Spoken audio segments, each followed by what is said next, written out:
ओंकारेश्वर ज्योतिर्लिंग। नर्मदा तट पर शिव का एक पवित्र निवास नर्मदा नदी में पवित्र हिंदू प्रतीक एम के आकार के एक शांत द्वीप पर स्थित मध्य प्रदेश में ओंकारेश्वर ज्योतिर्लिंग भगवान शिव के 12 पूजनीय ज्योतिर्लिंग मंदिरों में से एक है। पौराणिक कथाओं और ऐतिहासिक महत्व से ओतप्रोत ये प्राचीन मंदिर परिसर आध्यात्मिक शांति और दिव्य आशीर्वाद की तलाश में दुनिया भर से भक्तों को आकर्षित करता है। मांधाता या शिवपुरी के नाम से जाना जाने वाला ये द्वीप खंडवा जिले में स्थित है। इस तीर्थ स्थल का एक अनूठा पहलू 2 प्रमुख मंदिरों की उपस्थिति है। द्वीप पर ओंकारेश्वर मंदिर और नर्मदा के दक्षिणी तट पर ममलेश्वर मंदिर। दोनों को एक ही ज्योतिर्लिंग माना जाता है, जो 2 भागों में विभाजित माना जाता है। ओंकारेश्वर की पवित्रता कई मनोरम किंवदंतियों में बुनी हुई है। एक प्रमुख कथा विंध्य पर्वत की तपस्या का वर्णन करती है। अपने अभिमान का प्रायश्चित करने के लिए विंध्य ने भगवान शिव को प्रसन्न करने हेतु कठोर तपस्या की। भक्ति से प्रसन्न होकर शिव यहाँ प्रकट हुए और ओंकारेश्वर ज्योतिर्लिंग के रूप में स्थापित हुए।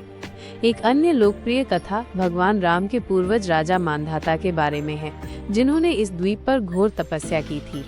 उनकी भक्ति से प्रभावित होकर भगवान शिव एक ज्योतिर्लिंग के रूप में प्रकट हुए, इसलिए इस द्वीप को मांधाता के नाम से जाना जाने लगा।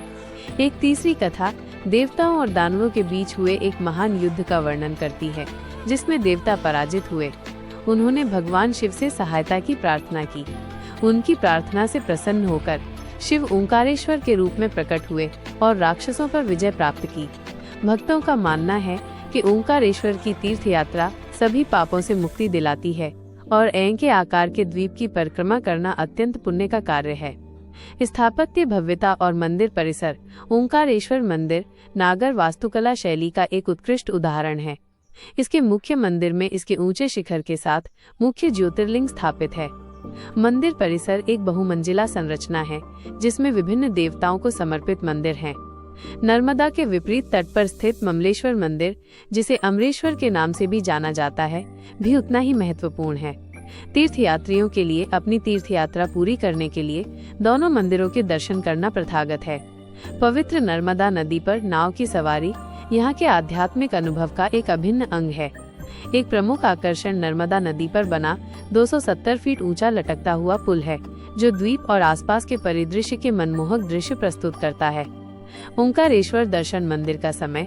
मंदिर आमतौर पर सुबह जल्दी से देर शाम तक खुले रहते हैं और विभिन्न अनुष्ठानों और दर्शन के लिए विशिष्ट समय निर्धारित होते हैं। नवीनतम समय सारिणी के लिए मंदिर की आधिकारिक वेबसाइट देखना उचित है। कैसे पहुँचे? हवाई मार्ग। निकटतम हवाई अड्डा इंदौर स्थित देवी अहिल्याबाई होलकर हवाई अड्डा है, लगभग 77 किलोमीटर दूर। रेल मार्ग। निकटतम प्रमुख रेलवे स्टेशन खंडवा में है, लगभग 70 किलोमीटर दूर। सड़क मार्ग। ओंकारेश्वर मध्य प्रदेश और पड़ोसी राज्यों के प्रमुख शहरों से सड़क मार्ग से अच्छी तरह जुड़ा हुआ है। इंदौर, खंडवा और उज्जैन से नियमित बस सेवाएं और टैक्सियां उपलब्ध हैं। यात्रा का सर्वोत्तम समय। अक्टूबर से मार्च तक सर्दियों के महीने यात्रा के लिए सबसे सुहावने मौसम प्रदान करते हैं। पवित्र श्रावण मास, जुलाई, अगस्त और महाशिवरात्रि के त्योहार पर भक्तों की भारी भीड़ उमड़ती है। तीर्थयात्रियों की सुविधा के लिए मामूली शुल्क पर शीघ्र दर्शन सुविधा उपलब्ध है, जिससे गर्भगृह तक शीघ्र पहुंच संभव हो जाती है। नर्मदा घाटों का शांत वातावरण, मंदिरों की आध्यात्मिक जीवंतता के साथ ओंकारेश्वर की यात्रा को एक यादगार अनुभव बना देता है। अगर आपको ये वीडियो पसंद आया तो कृपया लाइक करें, शेयर करें और चैनल को सब्सक्राइब करना ना भूलें। साथ में बेल आइकॉन दबाना ना भूलें। मैं इसी तरह की जानकारी वीडियो लाती रहती हूँ। फिर मिलते हैं एक और नया जानकारी के साथ। तब तक आप अपना ख्याल रखें, स्वस्थ रहें। धन्यवाद।